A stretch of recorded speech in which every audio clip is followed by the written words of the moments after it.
ನಮ್ಮ ಕಾಲೇಜಲ್ಲಿ ಇವತ್ತು ಫೇಸ್ ಶಿಫ್ಟ್ ನಡೀತಿತ್ತು. ಅದಕ್ಕಂತ ನಮ್ಮ ಕಾಲೇಜ್ ಒಳಗೆ ನಮಗೆ ಎಂಟ್ರಿ ಇರಲಿಲ್ಲ. ಏನಂದೆ ಇನ್ನೊಂದ್ಸಲ ಹೇಳು. ಅಂದರೆ ಫುಲ್ ಚೆಕ್ ಮಾಡ್ದಿರ ಯಾರನ್ನೂ ಒಳಗೆ ಬಿಡ್ತಿಲ್ಲ. Full bag check, pocket check ಎಲ್ಲ ಚೆಕ್ ಮಾಡಿನೇ ಎಂಟ್ರಿ ಇದ್ದಿತ್ತು. ಅರ್ಥ ಆಯ್ತು ಅನ್ಸುತ್ತೆ. ಕಾಲೇಜ್ ಒಳಗೆ ನಾವು ತಂದಿರೋ ವಾಟರ್ನ ಕೂಡ ತೊಗೊಂಡೋಗಂಗಿರ್ಲಿಲ್ವಂತೆ. ಸೊ ತಂದಿರೋ ವಾಟರ್ನ ಚೆಲ್ಬಿಟ್ರು. ಅಲ್ಲ, ನಾವೇನಾದರೂ ಇವ್ರ ಕಣ್ಣಿಗೆ ಕಳ್ಳರುಗಳ ಥರ ಕಾಣಿಸ್ತಿದೀವಾ? ನನ್ನ ಮೇಲೆ ಆಣೆ ಇಟ್ಟಳು. ಹೋಗ್ಲಿ ಬಿಡಿ, ಅವ್ರ ಕೆಲಸ ಅವ್ರೇನೋ ಮಾಡ್ಕೊತಿದ್ದಾರೆ ಅಂತ ನಾ ಕಾಲೇಜ್ ಒಳಗೆ ಹೊರಟೆ. ಕಾಲೇಜ್ಗೆ ಎಂಟ್ರಿ ಕೊಟ್ಟಿದ ತಕ್ಷಣ ಒಂದು ಮಿರರ್ ಕಾಣಿಸ್ತು ಅಂತ ಔಟ್ಫಿಟ್ ಚೆಕ್. ಏನೋ ಕಂದಲೆ, ಏನೋ ಏನೋ ಏನೋ ಏನ್ ಸ್ಮಾರ್ಟ್ ಆಗಿದೆ. ಆಕ್ಚುಲಿ ಏನು ಗೊತ್ತಾ, ಇವತ್ತು ನನ್ನ ಕ್ಲಾಸಸ್ ಇರಲಿಲ್ಲ, ಆದರೂ ನಾನು ಕಾಲೇಜ್ಗೆ ಬಂದಿದ್ದೆ. ಇಂಥ ಜನ ಎಲ್ಲಿ ಸಿಗ್ತಾರೆ ನಿಮ್ಗೆ? ಹೊಡಿರಿ ಚಪ್ಪಾಳೆ, ಹೊಡಿರಿ. ಇದು ನಮ್ಮ ದೇಶ ಅಂದ್ರೆ.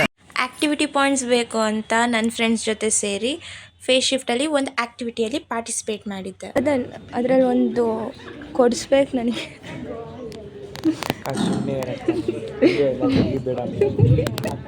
A few moments later. 10 o'clock start ಮಾಡ್ತೀನಿ ಅಂತ ಹೇಳಿ ಅವ್ರು ಸ್ಟಾರ್ಟ್ ಮಾಡೋ ಅಷ್ಟೊತ್ತಿಗೆ 11 ಆಗಿತ್ತು. ಈ ಮಧ್ಯ ನಾವು ಕುತ್ಕೊಂಡು ಗೇಮ್ ಆಡ್ದೋ.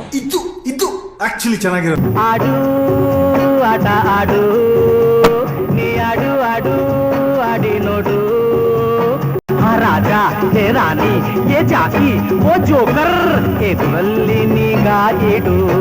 ಫೈನಲಿ ಅವ್ರು ಸ್ಟಾರ್ಟ್ ಮಾಡಿದ್ರು. ಸೊ ನಾವು ಗೇಮ್ ಸ್ಟಾಪ್ ಮಾಡಿದ್ವು. Congratulation brother. ಪಾರ್ಟಿಸಿಪೆಂಟ್ಸ್ಗೆಲ್ಲ ಗುಡೀಸ್ ಕೊಟ್ಟಿದ್ರು. ಆದರೆ ಒಂದು ಟೀಮ್ ಒಂದೇ, ಪ್ರತಿಯೊಬ್ಬರಿಗೂ ಅಲ್ಲ. ಲಂಚ್ ಬ್ರೇಕಲ್ಲಿ ಲಂಚ್ ಮುಗಿಸ್ಕೊಂಡು ಮತ್ತೆ ನಾವು ಗೇಮ್ಸ್ ಆಡ್ತೇವೆ. ಫೈನಲಿ ನಮ್ಮ ಆಕ್ಟಿವಿಟಿ ಮುಗಿಸ್ಕೊಂಡು ಡ್ರೋನ್ ಆರಿಸಿ ನಮಗೆ ಕಂಪ್ಲೀಟ್ ಆಯ್ತು.